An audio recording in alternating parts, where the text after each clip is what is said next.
الحمد لله نحمده ونستعينه ونستغفره ونعوذ بالله من شرور أنفسنا ومن سيئات أعمالنا من يهده الله فلا مضل له ومن يضلل فلا هادي له وأشهد أن لا إله إلا الله وحده لا شريك له وأشهد أن محمدا عبده ورسوله أما بعد فإن خير الحديث كتاب الله وخير الهدي هدي محمد صلى الله عليه وسلم وشر الأمور محدثاتها وكل محدثة بدعة وكل بدعة ضلالة وكل ضلالة في النار.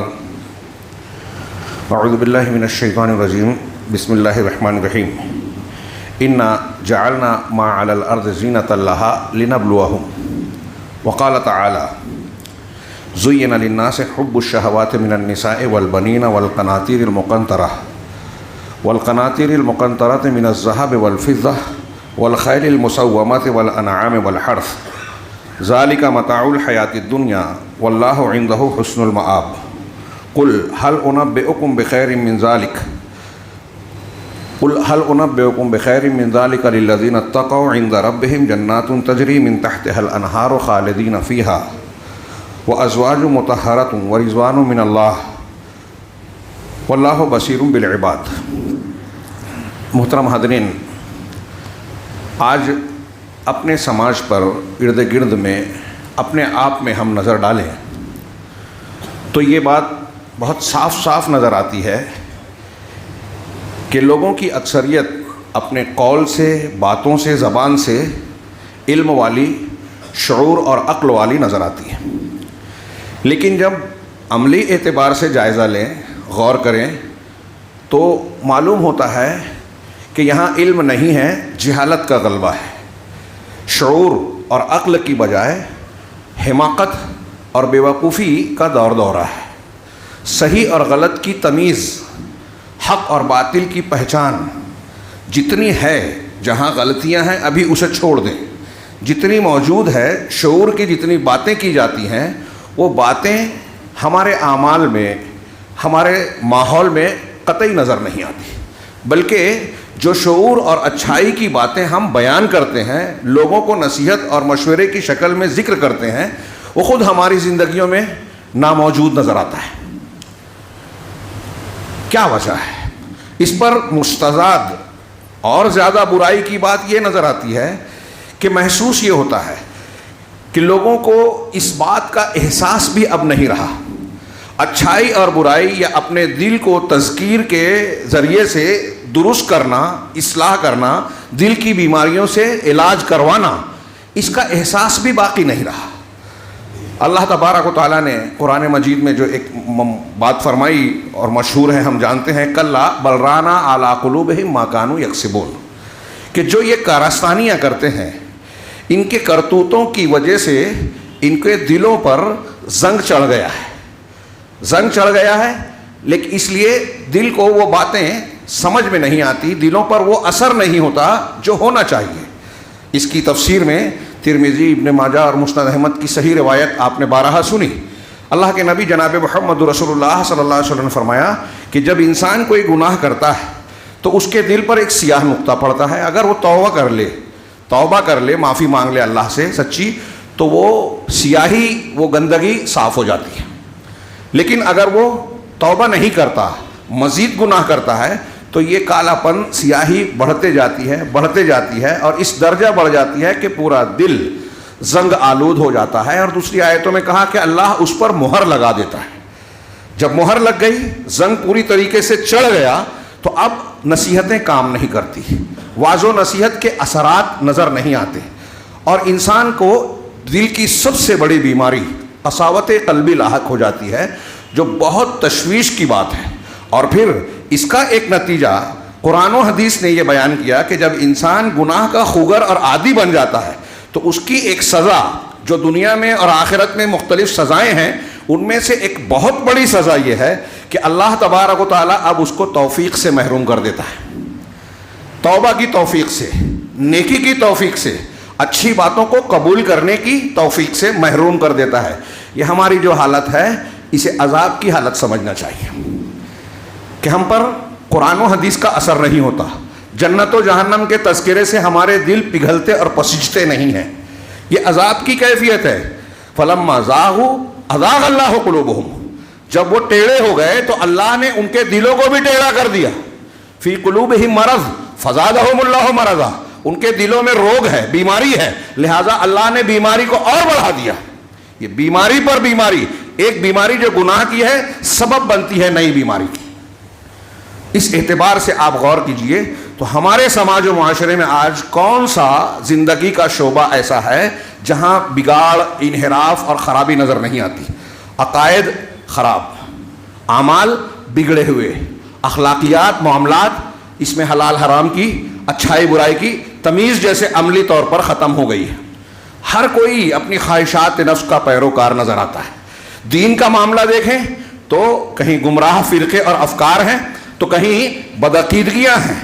مسلمان تو مسلمان، غیر مسلم کی طرف سے اگر کوئی نیا فکر اور نئی چیز آتی ہے وہ ہمارے اندر سے کچھ لوگوں کو لانچ کر کے ڈالیں یا میڈیا کے ذریعے سے پہنچائیں.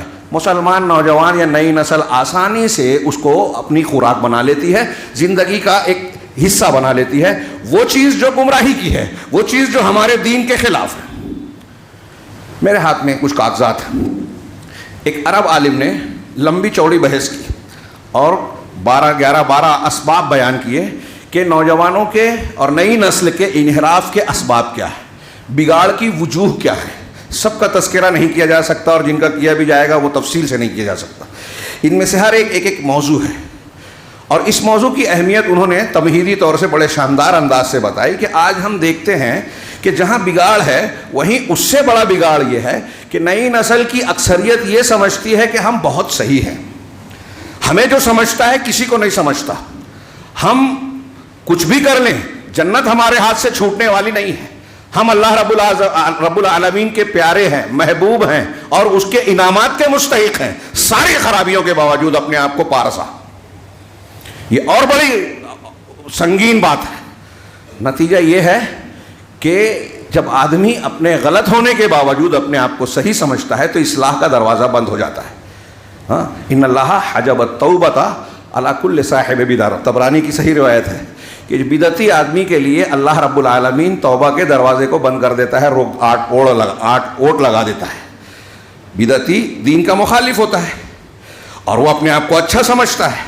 نتیجہ یہ نکلتا ہے کہ وہ توبہ کی توفیق سے محروم ہے. یہ تمام گناہوں پہ بولا جا سکتا ہے اور یہ ایک بہت بڑا مسئلہ ہے کہ ہم پورے کے پورے بگاڑ میں ڈوبے ہوئے ہوں اور اپنے آپ کو صحیح سمجھ رہے ہیں، مطمئن ہیں خطرات کا، اللہ کے عذاب کا، اللہ کی وعیدوں کا ہم کو کوئی احساس نہ ہو، ہاں، خوف اور دہشت نہ ہو. صحابہ کرام، حسن بصری رحمہ اللہ کہتے ہیں کہ مومن کی یہ پہچان ہے کہ نیکیاں کر کے بھی اللہ سے ڈرتا ہے کہ کہیں ایسا نہ ہو کہ اللہ پکڑ لے، میں گناہ کر دوں اور میری نیکیاں قبول نہ ہو اللہ کے ہاں. صحابہ کرام کو دیکھیے، جن صحابہ کرام کو اللہ کے نبی جناب محمد رسول اللہ صلی اللہ علیہ وسلم کی زبان صادق و مصدوق سے جنت کی بشارتیں ملی، وہ ڈرا کرتے تھے کہ کہیں ہمارے اندر منافقت نہ آ جائے، کہیں اللہ تعالیٰ قیامت کے دن پوچھ نہ لے کہ تم نے یہ کیوں کیا. کیا جواب دیں؟ کہیں ایسا تو نہیں ہم نے جو نیکیاں کی اس کا بدلہ دنیا کی نعمتوں کی شکل میں مل رہا ہے، دنیائی میں ہم پا جائیں اور آخرت میں محروم ہو جائیں. یہ آپ پڑھیے عشرہ مبشرہ، دیگر صحابہ کرام کے حالات، وہ نیکیاں کر کے ڈرتے تھے. حسن بصری کہہ رہے ہیں. اور منافق کی علامت یہ ہے، حسن بصری کے قول میں منافق کی علامت یہ ہے کہ وہ گناہ پر گناہ کیے جاتا ہے اور اللہ سے امیدیں باندھتا ہے کہ میرا بیڑا پار ہو جائے گا، میں کامیاب ہو جاؤں گا، میرا کچھ بگڑے گا نہیں، میں اللہ کا چہیتا ہوں، جیسے یہود کہتے تھے. آپ اور ہم کو جائزہ لینا چاہیے کہ ہم کس خانے میں ہیں. نیکیاں کر کے اللہ سے ڈرتے ہیں یا برائیاں کر کے امید رکھتے ہیں؟ دونوں میں سے کون سا کھانا ہے؟ ہمارے سماج کی حالت ہم غالب طور پر دیکھ رہے ہیں. اب یہ بہت اہم ٹاپک اور موضوع ہے، اس پر باقاعدہ دروس ہونی چاہیے، صرف نوجوانوں کے لیے نہیں، جوانوں، بزرگوں، والدین، سرپرستوں کے لیے بھی. بہت سنگین مسئلہ ہے. ہمارے بگاڑ کی ایک جامع بات ایک دو جملے میں اگر کہیں کہ ساری باتوں کو سمیٹ دیا جائے تو یہ کہی جا سکتی ہے کہ ہمارے گھروں میں اور سماج میں اسلامی اور دینی تربیت کا اہتمام ختم ہو چکا. صحیح دینی اور اسلامی تربیت کا فقدان ہے، یا ہے تو بہت ہی کم ہے. اور جو ہے اس کے اثرات کو قبول کرنے والے دماغ اور لوگ نہیں ہیں، گھروں میں نہیں ہیں۔ بچوں کو جب بڑے نصیحت کرتے ہیں، والدین کوئی اچھی بات بتاتے ہیں تو انہیں گرا معلوم ہوتی ہے۔ مسجد میں خطبہ جمعہ مشکل سے 2-4 درس قرآن ہوتے ہیں، یہ بھی لوگوں کے لیے گرا معلوم ہوتا ہے، بھاری پڑتا ہے۔ دین کی تعلیم تربیت کا اور کون سا مقام ہے؟ ہاں، نیٹ اور انٹرنیٹ کا، کتابوں کا کتنا استعمال ہے، اچھا مطالعہ کتنا کیا جاتا ہے، اچھی مجلسوں کو ڈھونڈ کر دین سیکھنے کا کتنا جذبہ ہے، یہ ہم اپنے آپ سے اپنی کھلی آنکھوں سے دیکھ سکتے ہیں، غور کر سکتے ہیں۔ دین کہاں سے آئے گا؟ ہاں، دین آئے گا صحیح دینی اسلامی تربیت کا بھرپور اہتمام کرنے سے۔ اس کے بغیر ہم اپنی نسلوں کی، اپنے گھروں کی حفاظت کر ہی نہیں سکتے، خاص طور سے ایسی شکل میں جب بگاڑ پیدا کرنے والے، دین سے دور کرنے والے، انحراف کے مختلف اسباب بڑے منظم طریقے سے کام کر رہے ہیں۔ ہمیں اندازہ بھی نہیں ہے کہ دنیا کی بڑی بڑی طاقتیں ہماری نسلوں کو شکار کرنے کے لیے کیا کیا کر رہی ہیں جتن۔ کروڑوں ڈالر سالانہ کا ایک ایک ملک کا بجٹ الگ سے ہے، اکثر لوگوں کا خفیہ طور سے۔ چرچ کو لمبی چوڑی رقم دی جاتی ہے، یہودی الگ سرگرم عمل ہیں، پھر ان کی اپنی کوششوں کے ساتھ ساتھ جو مختلف سیاسی، سماجی، اقتصادی تنظیمیں کام کر رہی ہیں، آزادی نسواں کا کام، اقوام متحدہ کے نام پر حقوق انسانی کا کام، آزادی رائے اور انسان کے بنیادی حقوق کے حصول کی تحریکیں، انسانیت کے نام پر کہ ارے مذہب کو چھوڑو، مذہب سے اوپر اٹھ کے انسانیت کو دیکھو۔ اس کا جتنی اس قسم کی سیکولرزم، سوشلزم، یہ ساری تحریکیں اصل میں نشانہ بناتی ہیں اسلام اور مسلمانوں کو۔ مختلف موقعوں پر اس پر کچھ تفصیلی گفتگو ہو چکی ہے، جمعہ کے خطبے کے مختصر سے وقت میں اس کا موقع قطعی نہیں ہے کہ ان پر تفصیلی یہ جتنی چیزیں چل رہی ہیں نا، ہمارے نوجوان جو ٹی شرٹ پہنتے ہیں جس پہ لکھا ہوا ہوتا ہے کئی سلوگن، یہودیوں کا نصارہ کا سلوگن لکھا ہوا ہوتا ہے، گلیمر اسپورٹس، کرکٹ، فٹ بال، ہاکی، جس ملک میں جس کھیل کا چلن ہے اس کو ذریعہ بنایا جاتا ہے اپنی فکر اور افکار کو اختیار کرنے، مسلمانوں کو قرآن حدیث اور دین سے، صحیح عقیدے سے، علماء سے دور کرنے کے لیے بطور ذریعہ استعمال کیا جاتا ہے۔ یہ میں ہوائی بات نہیں کہہ رہا ہوں، یہ ایسی چیز ہے جو انہوں نے اپنے پروٹوکولز میں تیار کی ہے، ان کے اصول و ضوابط کا حصہ ہے اور اس پر وہ عمل کر رہے ہیں۔ حرام چیزوں کو پھیلایا جائے، دنیا کا دلدادہ بنایا جائے، نئی نسل کو چمک دمک دکھائی جائے، چکا چوند کو دیکھ کر وہ دنیا کے پیچھے بھاگے، دولت کے پیچھے بھاگے، مادہ پرست بن جائے، اور پھر اس کے اپنی خواہشات کے ان حصول کے راستے میں اگر کوئی چیز رکاوٹ بنے، خاص طور سے دین، کہ یہ حرام ہے، یہ حلال ہے، یہ صحیح ہے، یہ غلط ہے، تو نوجوان اس کو بوجھ سمجھے۔ جو لوگ اس کے عادی ہو گئے ہیں اس کو ارے مولوی صاحب یہ کیا لگائے رہے تھے، اس کو بوجھ سمجھا جائے اور پھر اس کو لات مارے، اس سے بیزاری کو اختیار کرے۔ یہ ایک پورا لمبا چوڑا پروگرام ہے، اس کے لیے مختلف ملکوں میں عالمی سطح کی طاقتیں اپنے اسکول کھولتی ہے، کالج کھولتی ہے، انٹرنیشنل اسکولز میں دیکھیے کیا ہوتا ہے۔ آج ہمارے یہاں ہندو تنظیمیں یہ کام کر رہی ہیں ان کے طرز پر، ان سے تعلیم لے کر، اور مسلم نوجوانوں کو دین سے دور کرنے کا کوئی ایک موقع، نصاب تعلیم ہو، اسپورٹس ہو، سماجیات ہو، معاشیات ہو، کوئی میدان چھوڑا نہیں ہے، فلمیں ہوں، ٹی وی چینلز ہوں، انٹرنیٹ ہو۔ تو میں کہہ رہا تھا کہ مختصر بات یہ کہ اسلامی تربیت کا نہ ہونا، اور پھر جو اسباب ذکر کیے گئے ہیں تفصیل سے، اس میں پہلی بات یہ کہ قرآن کو چھوڑ دینا، قرآن کو چھوڑنا، اس کی تلاوت کو چھوڑنا، اس کو غور و فکر سے اس کو ترجمے سے پڑھنے کو ترک کر دینا، اس میں غور و فکر کو چھوڑ دینا، اس پر عمل کو چھوڑ دینا، اس کی تعلیم دوسروں تک پہنچانے کو چھوڑ دینا، سب قرآن کے ہجران میں شامل ہے۔ حدیثوں کو چھوڑ دینا، حدیثوں کا سمجھنا، سیکھنا۔ ہمارے ہاں دکھاوے کی کچھ چیزیں ہوتی ہیں، نیٹ پہ ہمارے کچھ نوجوان، کچھ لوگ جو ہے کچھ حدیثیں پوسٹ کرتے ہیں، میں نے محسوس کیا کہ اس میں بھی بدنیتی بہت نظر آتی ہے۔ ایک آدمی کو ہمیں نشانہ بنانا ہے، اس کی ایک غلطی معلوم ہوئی، اس کے گھر کی کوئی خامی معلوم ہوئی، تو اس کو ٹارگیٹ کر کے اس کے خلاف کون سی حدیث جا رہی ہے ہم اس کو پوسٹ کرتے ہیں، فارورڈ کرتے ہیں، جو اس سے کنیکٹڈ لوگ ہیں ان کو دیتے ہیں۔ یہاں ہمارا مقصد اصلاح ہے یا اس کو بدنام کر کے، بے عزت کر کے اپنی خوشی حاصل کرنا ہے، اپنے کینے کپٹ کو تسکین پہنچانا ہے؟ ایسی میں نے یہ ایک مثال دی ہے، ایسی اور بھی چیزوں پر غور کیجیے۔ قرآن حدیث کو چھوڑ دینا، یہ بنیادی بات۔ اور قرآن و حدیث کی جگہ مختلف قسم کے شبہات اور شہوات کو اختیار کر لینا. شبہات اور شہوات میں نے دو لفظ استعمال کیا, آپ نے بارہا سنا ہے. شبہات وہ چیزیں جو اسلام اور دین کے حقائق کے بارے میں انسان کے اندر شکوک و شبہات پیدا کرتی ہے, شک پیدا کرتی ہے, اور اس سے عقیدہ بگڑتا ہے. شبہات جب آتے ہیں تو عقیدہ بگڑتا ہے, اور شہوات انسان کی خواہشات نفس, مرغوب چیزیں, یہ انسان کو جو ہے لالچ اور اخلاقی اور اعمال کے خرابیوں میں مبتلا کرتی ہے. شبہات شہوات کا علاج یہ ہے کہ آدمی صبر سے کام لے. شبہات کا علاج یہ ہے کہ ایمان و یقین سے کام لے. صبر اور یقین, یہ جو میں نے دو جملے میں کہہ دیا قرآن کی آیت, ثم جعلناہم ائمۃ یہدون بامرنا لما صبروا وکانوا بآیاتنا یوقنون. قرآن نے کہا کہ وہ اللہ نے ان کو ائمہ بنایا, بنی اسرائیل کو امام, پیشوا, قائد بنایا. کیوں؟ اس لیے کہ وہ صبر کرتے تھے اور ہماری آیتوں پر یقین رکھتے تھے. صبر سے شبہات کا, شہوات کا علاج ہوتا ہے, اور یقین سے شبہات کا علاج ہوتا ہے. یہ صبر اور یقین پیدا کرنا آسان بات نہیں ہے. اس کے لیے لمبی چوڑی تربیت, تعلیم, محنت, کوشش, عادت ڈالنے کی ضرورت پیش آتی ہے, اور اس کے لیے وقت نکالنا, سنجیدہ ہونا, علم حاصل کرنا ضروری ہوتا ہے, جو آج ہمارے ہاں کسی کو نہ اس کی فرصت ہے نہ اس کی قیمت کا اندازہ ہے. ہم کیا کھو رہے ہیں, کیسے کیسے عذاب کو دعوت دے رہے ہیں, اپنے آپ کو کمزور اور اپنے دشمنوں کو مضبوط کر رہے ہیں.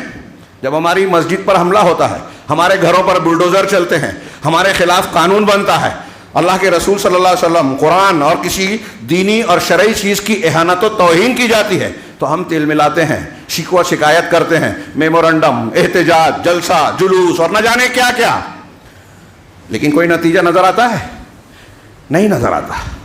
اس لیے کہ حل کی جو اصلی شکلیں ہیں, قرآن و حدیث نے جو راستہ بتایا ہے, ہم اسے اختیار کرنے کے لیے تیار ہی نہیں ہیں, چاہتے بھی نہیں, کر سکتے بھی نہیں, ایسا مزاج بنا لیا. قرآن حدیث سیکھنے سکھانے کا موقع ہی نہیں ہے. انحراف کے راستوں سے اپنے آپ کو, اپنی نسل کو بچانے کے لیے ہم کو فرصت ہی نہیں ہے.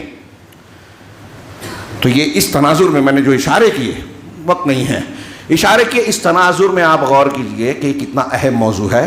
ہاں, پھر میں نے کہا قرآن حدیث سے دور ہونا, گمراہ فرقے, اللہ کے رسول نے کہا 73 فرقے ہوں گے, ایک جنت میں جائے گا, باقی جہنمی ہے. تو باقی جو جہنمی ہے, کیوں جہنمی ہے؟ اس لیے کہ ان کے اصول غلط ہیں, اس لیے کہ ان کے اعمال, اعتقاد اور اصول دین کے جو معاملات انہوں نے اختیار کر رکھے ہیں وہ منحرف ہیں, بگاڑ کے شکار ہیں. اب لیکن اب ہر فرقہ اپنی اپنی جگہ کام کر رہا ہے. ہمارے یہاں بولتے ہیں اختلاف میں مت پڑو, جو جیسا کر رہا ہے کرنے دو, مطلب جو جہنم کے راستے پہ چل رہا ہے چلنے دو, جو جنت کے راستے پہ چل رہا ہے چلنے دو, اور کسی کو کچھ بولو مت. جہنم کے راستے والا اپنے جہنم کے راستے کو پھیلائے, ہم چپ رہیں. تو یہ فرقہ ضالہ, جو گمراہ فرقے ہیں, یہ انحراف کا بہت بڑا سبب ہے. اور یہ عام طور سے غیر مسلم قوتیں جو ہمارے خلاف کام کرتی ہیں فکر اور عمل کی جگہوں پر, اس کے آلائے کار بنتے ہیں, ان سے بک جاتے ہیں. ہاں, ایسے اور بھی کچھ بنیادی اسباب ہیں. یہاں 2-3 اسباب کو بہت مختصر, جسے ہم معمولی سمجھتے ہیں, اس کو میں تذکرہ کرتا ہوں 12-15 میں سے, ہاں, جو یہاں میرے ہاتھ میں ہیں. ایک سبب ہے نوجوانوں کا, نئی نسلوں کا وقت کا صحیح استعمال نہ کرنا. انہوں نے لمبی چوڑی بات کی. فراغت بہت بڑی نعمت ہے, وقت بہت بڑی, ہماری زندگی ہمارا وقت ہے. یہ وقت چلا گیا, مر جائیں گے, ہمارا موقع ختم ہو جائے گا. چنانچہ اللہ کے نبی صلی اللہ علیہ وسلم کو فرمایا, نعمتان مغبون فیہما کثیر من الناس. ہاں, 2 نعمتیں ایسی ہیں کہ اس کے سلسلے میں اکثر لوگ نقصان میں ہیں, دھوکے میں ہیں. ایک الصحت, دوسرا والفراغ, صحت مندی, تندرستی, بیمار نہ ہونا, اور فراغت, فرصت. ہاں, ہمارے فرصت کے اوقات کا صحیح استعمال ہونا چاہیے. بہت ہی مختصر کہہ رہا ہوں, اگر صحیح استعمال نہ ہوا تو شیطان ہمارے اوقات کو, ہماری زندگی کو کھلواڑ بناتا ہے, جیسا کہ آج ہم اکثر و بیشتر دیکھ رہے ہیں. حضرت عبداللہ ابن مسعود رضی اللہ تعالیٰ عنہ کا بڑا شاندار قول ہے. وہ کہتے ہیں کہ انی لأمقت الرجل, میں اس آدمی سے بہت ناراض ہوتا ہوں, اس کو انتہائی ناپسند کرتا ہوں, جو فارغ رہتا ہے, خالی رہتا ہے, نہ دنیا کے فائدے کا کوئی کام کرتا ہے نہ آخرت کے فائدے کا. ہاں, اس کا علاج کیا ہے؟ کہ اپنے وقت کی قیمت کو ہم سمجھیں. اللہ کے رسول نے فرمایا 5 چیزوں کو 5 چیزوں سے پہلے غنیمت جانو. زندگی کو موت سے پہلے، فرصت کو مشغولیت سے پہلے، صحت کو بیماری سے پہلے، جوانی کو بڑھاپے سے پہلے، اور اپنی غنا کو فقر سے پہلے کہ کوئی مسئلہ محتاجی آ جائے، اور اس سے پہلے ہم اپنی قوت و صحت کو موقع جان کر وہ کام کریں جو ہماری دنیا اور آخرت کو تعمیر کرنے والا ہو.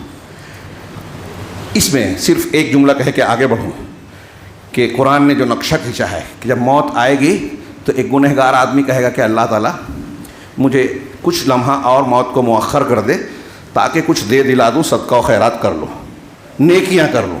کہا جائے گا کہ نہیں، وَلَن يُؤَخِّرَ اللَّهُ نَفْسًا إِذَا جَاءَ أَجَلُهَا.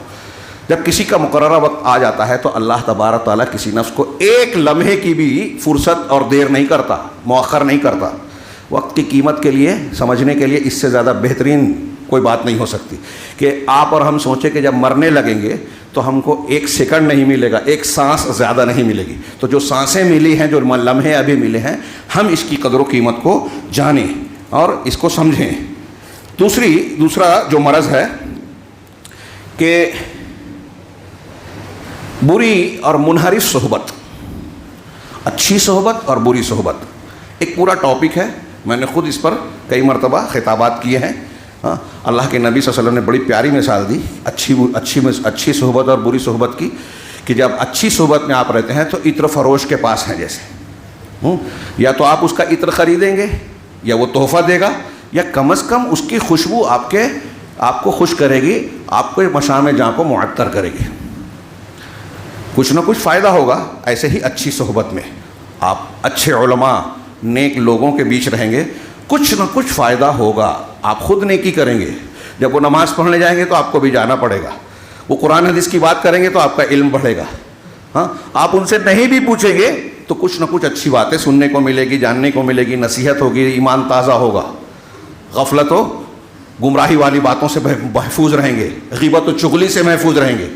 تو یہ اچھی صحبت. بری صحبت لوہار کے پاس بیٹھنا، یا تو آپ کے گرد و غبار سے آپ کا دامن خراب ہوگا، گندگی آپ کو لگے گی، اور آپ خود بھی جو ہے اس کی صحبت میں مجروح ہوں گے.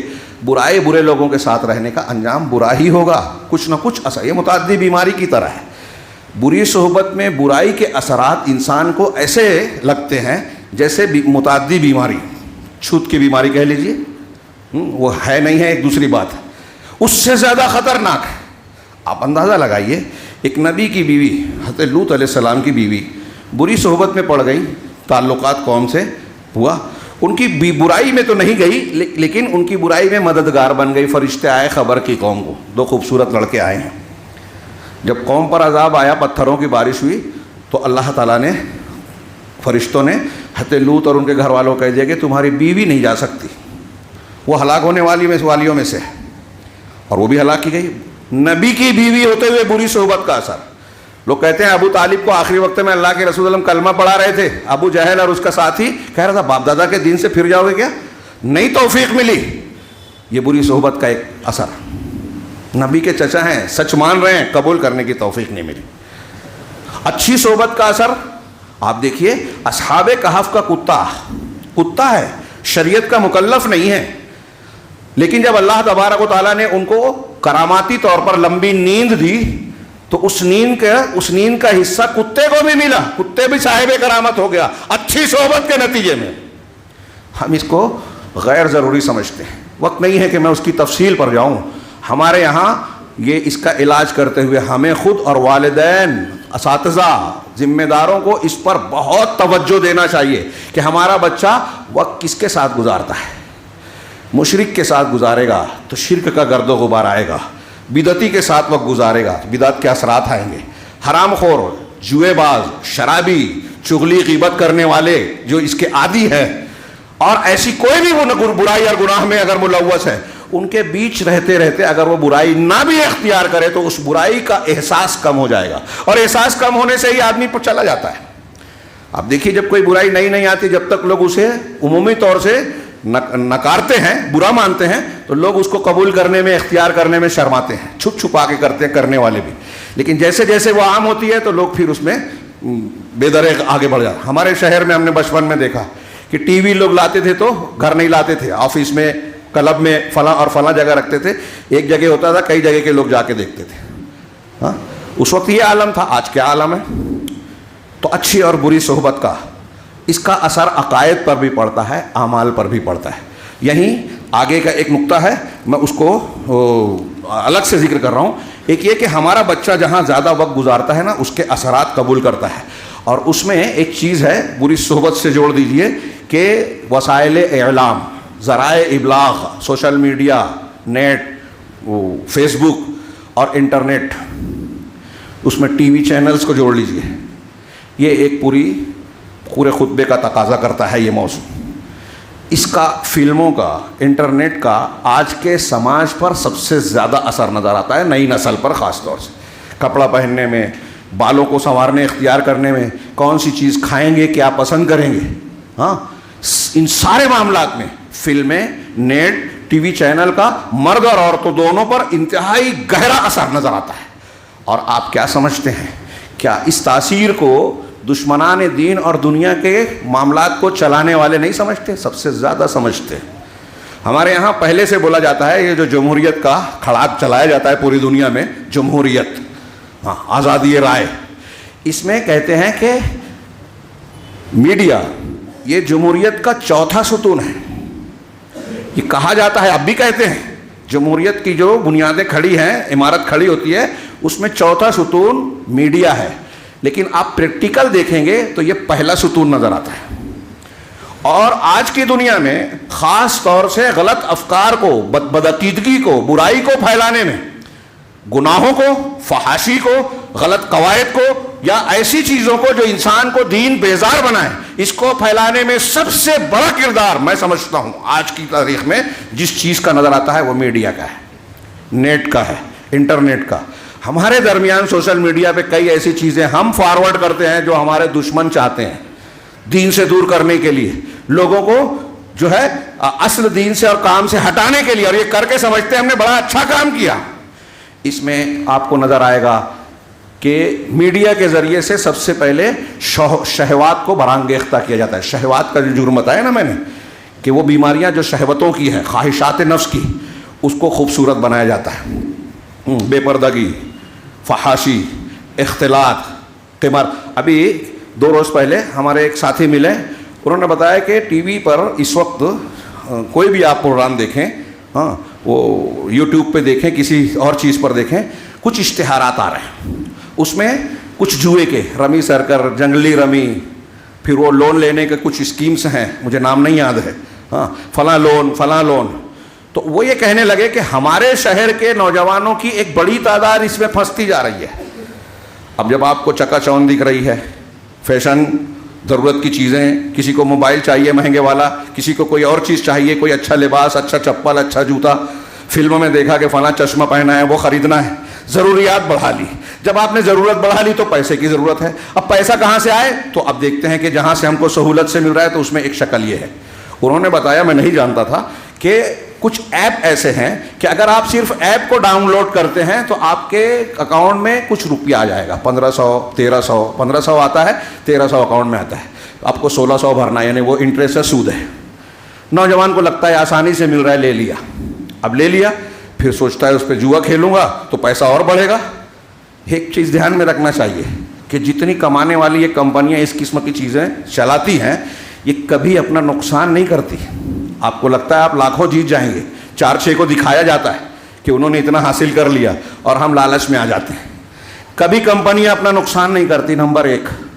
دوسری چیز یہ سوچئے کہ ہمارے یہاں کے جو ادیوگ پتی ہیں, خطبے میں نام لینے کا دل نہیں ہوتا, امبانی, اڈانی اور یہ سب نام چلتے ہیں, ان کی آج میڈیا پر, ہندوستان کے 90% سے زیادہ میڈیا پر جو ہے پکڑ ہے. پہلی مرتبہ 2014 میں, ہاں, یہ جو نئی حکومت بنی ہے اس کی جب پہل جس دن انہوں نے, موجودہ پی ایم نے چارج لیا پی ایم کا, اس کے دوسرے دن ہی, ہاں, امبانی صاحب نے ایک چینل کے بڑے گروپ کو 54 کروڑ روپیہ دے کر اس کو چندہ دے کے اپنا دباؤ میں لے لیا. پھر بتدریج اس پہ قبضہ کیا, اور آج یہ سلسلہ بڑھتا ہے. یعنی جو عالمی سطح پہ یہودیوں نے کیا وہ یہاں ہوا. اب میرا سوال ہے, آپ غور کیجئے کہ ایک کمپنی کا مالک جو کروڑوں اربوں کا بزنس کرتا ہے, کیا ضرورت ہے اس کو میڈیا میں اتنا پیسہ خرچ کرنے کی؟ آج اس سے حکومت چل رہی ہے. ہاں, سارے گناہ کرنے کے بعد آپ دیکھیے موجودہ حکومت, ہاں, منی پور جل رہا ہے, چین ہماری زمین کو چھین چکا ہے, اور ایسے کتنے فسادات, کہیں نوح میں اور دوسری جگہوں پہ فساد ہو رہا ہے, کہیں گھروں پر بلڈوزر چل رہے ہیں, مسلمانوں اور دوسری اقلیتوں کے ساتھ ظلم زیادتی ہو رہی ہے, اور G20 کو چکا چوند دکھایا جا رہا ہے. اور ابھی کل کے لوگوں نے کہا کہ ایک طرف قتل ہو رہا ہے, فوجی مر رہے ہیں, اور ہمارے وزیر اعظم جو ہے وہ استقبالیہ پروگرام کر رہے ہیں, ہاں, مبارکباد قبول کر رہے ہیں, پھول قبول کر رہے ہیں, پھول برسائے جا رہے ہیں. میڈیا کیا دکھا رہا ہے؟ جب چاہے آپ کو جذباتی بنا دے, اس کے ذریعے سے لوگوں کے خلاف نفرت پھیلائی جاتی ہے. ہاں, قوموں میں نفرت, آج ہم دیکھ رہے ہیں مسلمانوں کے خلاف نفرت کتنی عام ہو چکی ہے. جگہ جگہ آپ سفر کریں تو آپ کو نظر آتا ہے ہجومی تشدد آسانی سے ہو جاتا ہے, ایک مسلمان پر حملہ آسانی سے کیا جاتا ہے, اور سرکاری ملازمین تک کا یہ معاملہ ہے کہ انہیں اس بات کا ڈر ہی نہیں ہے کہ مسلمان کو ماریں گے تو کوئی چارج ہوگا, کوئی جو ہے ہمارے خلاف ایکشن ہوگا, آسانی سے بچ جاؤں گا, بلکہ ترقی ملے گی. ہم دیکھ رہے ہیں یہ عذاب کی شکل نہیں ہے. ہماری کیا وقت ہے, خوف دہشت میں عام انسان تو چھوڑیے, میں کبھی یہ بات بار بار کہہ رہا ہوں, ہمارے خاص لوگ, لیڈران, کس لیڈر سطح کے لوگ بھی جو ہے خوف اور دہشت میں جی رہے ہیں کہ کب کون سا قانون بنے, کب ہم پر پابندی لگ جائے, نیا قانون بن گیا بغیر کسی تحقیق کے ہم کو اندر ڈال دیا جائے گا. سال بھر تو ابھی کیس بورڈ پر آئے گا ہی نہیں, کوئی بھی محفوظ نہیں ہے.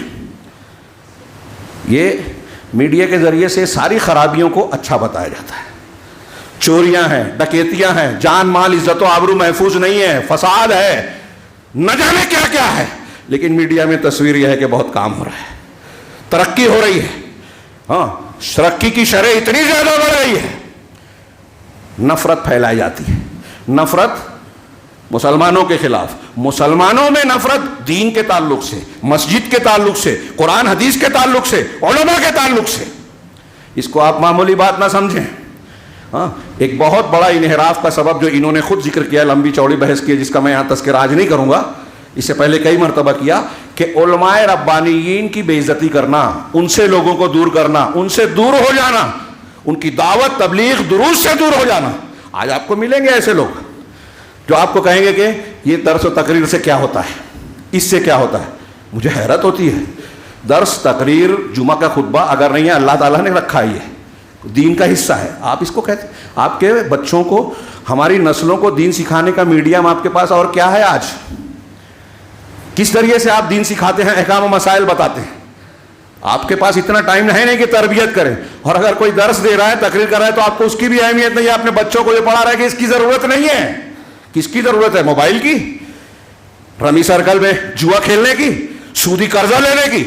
آپ اس میں پھنس گئے تو انہوں نے بتایا کہ اس میں پھنسنے کے بعد آپ کی ساری, آپ سے ٹرم اور کنڈیشن کی حمایت کر لیتے ہیں, آپ الاؤ کر دیتے ہیں. آپ کا فوٹو مانگ لیا, ہاں, آدھار کارڈ مانگ لیا, پھر اس میں بلیک میل کیا جائے گا, آپ کی گندی تصویر بنا کے کہ آپ پیسہ نہیں بھریں گے تو آپ کو یہ وائرل کر دیا جائے گا, اور آپ قانونی طور سے کچھ نہیں کر سکتے. ہاں, آپ کا بچہ جوا سیکھ رہا ہے, قرآن نہیں سیکھ رہا ہے, اور آپ سیکھنے بھی دینا نہیں چاہتے. درس قرآن کے لیے کون زبردستی کرتا ہے؟ آج دیکھ لیجئے, درس یہاں ہوتا ہوگا, کتنے لوگ رہتے ہیں, جمعہ کا خطبہ کتنے لوگوں کو بھاری پڑتا ہے. ہاں, ان کے اپنے بچوں کو یہ فکر نہیں کہ ہمارے اس خطبے کے ذریعے ہمارے بچوں کو دین سکھایا جا رہا ہے, اس کا بھی فائدہ محسوس نہیں ہوتا. کہاں سے سیکھیں گے, کیا دین جانیں گے؟ تو میں یہ عرض کر رہا تھا کہ یہ میڈیمز جو ہیں علماء سے, دین سے دور کرنے کا ہم پورا اہتمام کر رہے ہیں. اور ہمارے پاس خود بھی علم نہیں ہے کہ گھر میں بچوں کو صحیح عقیدہ سکھا دیں. کون کون سی تحریک چل رہی ہے, ہمارے بچوں کو نشانہ بنا رہی ہے, اس کا بھی احساس نہیں ہے. ہاں, خیر, میں کچھ اور بھی کہنا چاہتا تھا. آگے بڑھیں کہ انٹرنیٹ اور اس پر جو ہے ایسی چیزیں جو فحاشی کی ہے, گناہ کی ہے, گلیمر کی ہے, اس کو خوبصورت بنا کر دل میں نفرت پیدا کرنا, دین سے دوری پیدا کرنا, خواہشات کا بندہ بنانا, اور ایسے قواعد کو بتانا جو دین اور اسلام سے ٹکراتے ہیں. اسلامی احکامات کو نشانہ بنانا, پردہ, چار شادی, طلاق اور ایسے کئی احکامات ہیں, ان کو پوری دنیا میں رہ کے ٹارگٹ کیا جاتا ہے, الجھایا بھی جاتا ہے, اور ہمارے پڑھے لکھے قوم میں, طبقے میں احساس کمتری میں ڈالا بھی جاتا ہے. پھر اس میڈیا کے ذریعے سے ایسی چیزیں پیش کی جاتی ہیں جس سے آپ کے عقائد متاثر ہوں, آپ کے عقیدے متاثر ہوں. میری بات جو ادھوری رہ گئی تھی, میں سوچ رہا تھا کیا چھوٹ رہا ہے.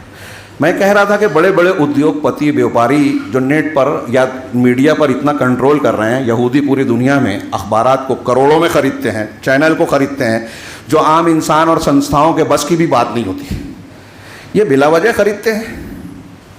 اس کا کوئی نہ کوئی مقصد ہے نا.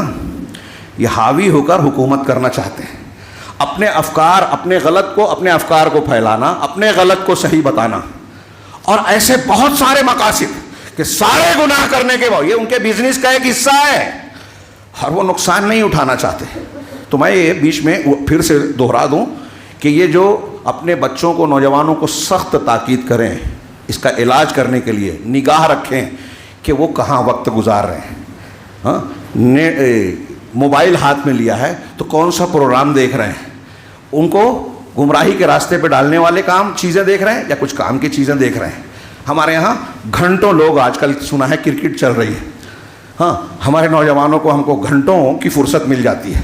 دین کے لیے 1 گھنٹہ بہت مشکل ہے, گھنٹوں کی فرصت ملتی ہے, اور پھر اس میں لگ جاتے ہیں. پھر اس میں ان کی پسند ناپسند, ان کے ہیروز جو ہے وہ اسپورٹس مین ہیں, فلم اداکار ہیں, صحابہ کرام کو جانتے نہیں, اللہ کے رسول کی سیرت کو پڑھنے کی فرصت نہیں ہے, نہ گھر میں کتاب ملے گی, باپ نے بھی انتظام نہیں کیا. تو اس پر توجہ دیں, اللہ کے نبی صلی اللہ علیہ وسلم کی سیرت پڑھائیں, صحابہ کی سیرت پڑھائیں. آپ اگر موبائل دے رہے ہیں تو اس پر نگاہ رکھیں, بہت ہی اہم ہے, یہ بہت ہی ضروری ہے. اپنے بچوں کو مسجد سے, علماء سے, دین سے, دینی جماعت سے جوڑیں, اجتماعیت سے جوڑیں.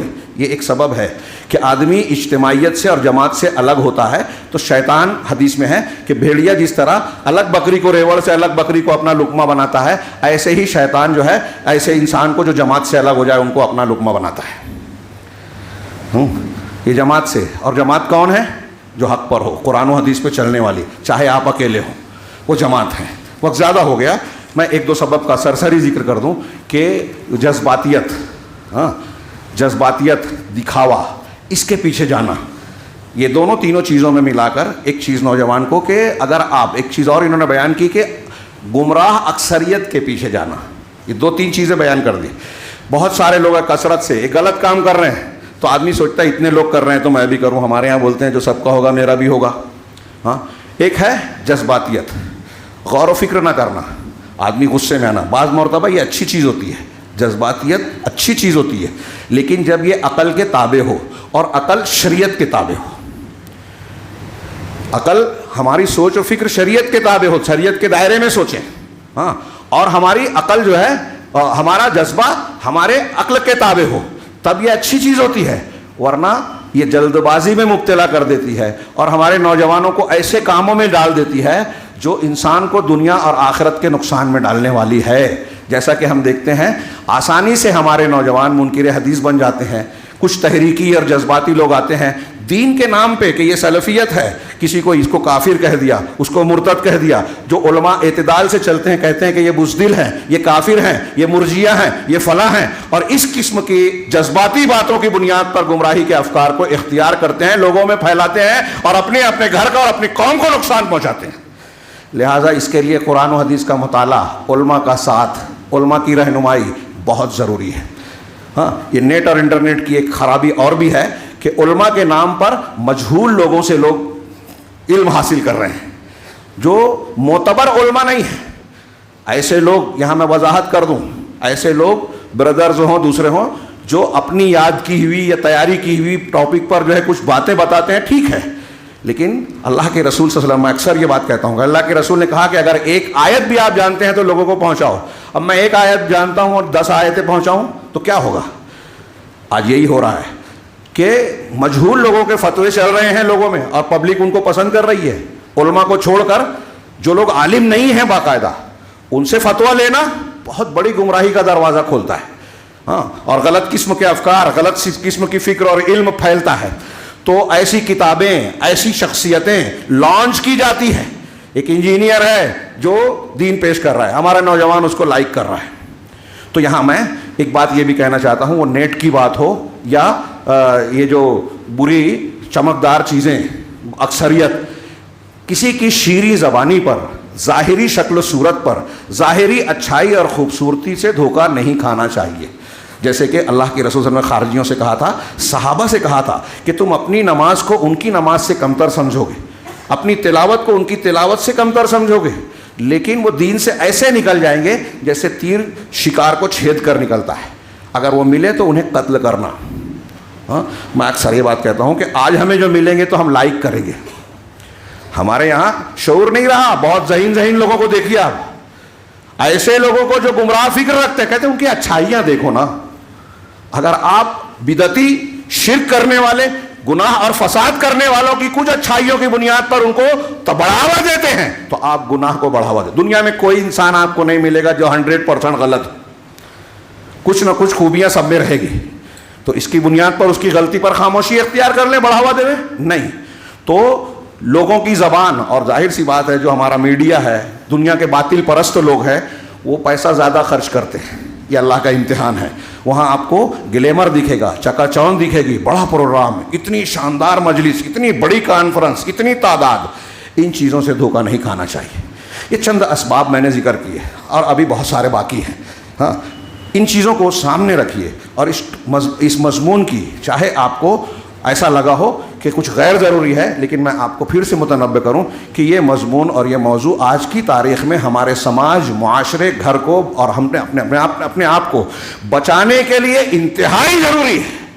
آپ دنیا کی کوششیں مسلمانوں کی طرف سے دیکھ رہے ہیں کہ جو ہمارے خلاف حملے ہو رہے ہیں, قانون بن رہے ہیں, زیادتیاں ہو رہی ہیں, قید کیا جا رہا ہے اور نہ جانے کیا کیا ہو رہا ہے. ان سے بچنے کا راستہ اختیار کرنے کی کوئی سیاسی تدبیر, تعلیمی راستہ, فلاں راستہ, یہ ساری چیزیں اختیار کی جائے. اگر یہ ساری چیزیں اختیار کر بھی لی گئی, لیکن دینی طریقہ جو میں نے چند چیزیں بیان کی ہیں اور ایسی جو قرآن و حدیث اور صحیح عقیدے سے جڑی ہوئی چیزیں ہیں, اگر ان کو اختیار نہیں کیا گیا تو یاد رکھیے ہماری ساری کوششیں بیکار ہے. اور پھر ہم کو یہ شکوہ نہیں کرنا چاہیے کہ دنیا میں ہماری بے عزتی ہو رہی ہے, اور یہ ڈر رہنا چاہیے کہ آخرت میں بھی ہمارا معاملہ بگڑ سکتا ہے. اللہ رب العالمین ہمیں نیک توفیق عطا فرمائے, دنیا اور آخرت کی کامیابی کے راستے پر چلنے کی توفیق دے اور ہر قسم کے فتنے اور عذاب سے محفوظ رکھے. اقول قولی ھذا واستغفر اللہ لی ولکم ولسائر المسلمین وصلی اللہ علی نبینا محمد. بارک اللہ لنا ولکم فی القرآن المجید ونفعنا وإياكم بالآيات والذكر الحكيم إنه تعالى جواد كريم ملك بر رحيم.